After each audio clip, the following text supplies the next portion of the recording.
Hormuz జలసంధిలో ఇరాన్ని కట్టడి చేయడానికి ప్రపంచ దేశాలు ముఖ్యంగా ఇక్కడి నుంచి ఎవరైతే ఎక్కువగా వ్యాపారం చేసుకుంటున్నారో ఆ దేశాలన్నీ కూడా వార్షిప్లను పంపించాలని ట్రంప్ ఒక వారం రోజులు 10 రోజుల క్రితం పిలుపునిచ్చారు.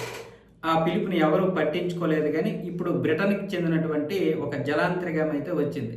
ఇది న్యూక్లియర్ సబ్మెరైన్ అనమాట.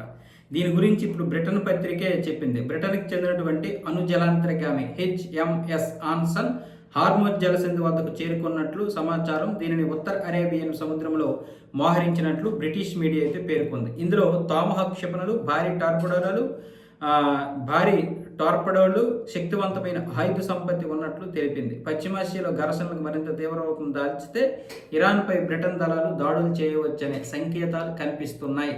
అందుకే ఈ యొక్క సబ్మెరైన్ అయితే ఇక్కడికి రావడం జరిగింది అన్న విధంగా అయితే బ్రిటన్ పత్రిక రాసింది. దీనికి సంబంధించిన పూర్తి వివరాలు అయితే రాలేదు. కానీ వాస్తవంగా హార్మోజ్ జలసంధి దగ్గరికి అయితే ఈ యొక్క జలాంతర్గామి అయితే వచ్చి చేరుకుంది. ఇంక ఇరాన్ దీని గురించి స్పందించలేదు.